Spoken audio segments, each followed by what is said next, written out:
ఇప్పుడు petrol bunk దగ్గర కూడా నో స్టాక్ బోర్డు పెట్టారు అంటే అది ఎక్కడ కొరత, యుద్ధం వల్ల ఏర్పడిన కొరత?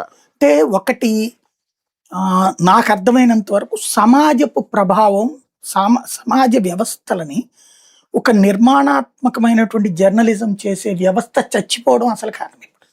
ఇప్పుడు మేము ఇదివరకు వార్తలు రాసే రోజుల్లో ప్రతిదానికి దాని ఇన్ఫ్లుయెన్స్ సొసైటీ మీద ఎట్లా పడుతుందో ఆలోచించి రాసేవాడు. ఈవెన్ డస్క్ అట్లాగా డిబేట్ చేసేది, మేమందరం కూర్చుని చర్చించి ఆ బాధ్యతాయుతమైన జర్నలిజం చేసేవాడు.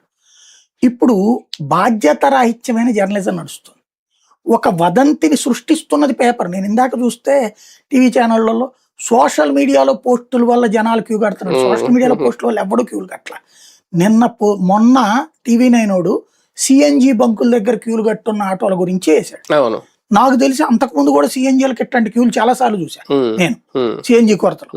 కాబట్టి అది చూపెట్టి ఇదంతా యుద్ధం కారణంగానే అయిపోతుంది అన్నటువంటి భయాన్ని కల్పించాడు. అది బిగిన్ అయ్యాక ఎవరికైనా సహజంగా ఏమొస్తుంది, ఇప్పుడు నేను రోజు ఆఫీస్కి వెళ్ళాలి, మళ్ళీ రేపు ఎందుకు పెంట ట్యాంక్ ఫుల్ చేయించుకున్నాలి, 2 లీటర్లు పోయించుకునేవాడు ఫుల్ ట్యాంక్ చేపిస్తాడు. అట్లాగే కార్లు ఉన్నోడు 1000 రూపాయలు ఆయిల్ కొట్టు 2000 కొట్టు అనేవాడు ఫుల్ ట్యాంక్ చేపిస్తున్నాడు. ఎప్పుడైతే వీళ్ళందరూ చేస్తున్నారో 50 లక్షల లీటర్లు అవ్వాల్సిన చోట 1 కోటి లీటర్లు అయిపోయింది. అంటే వాడి దగ్గర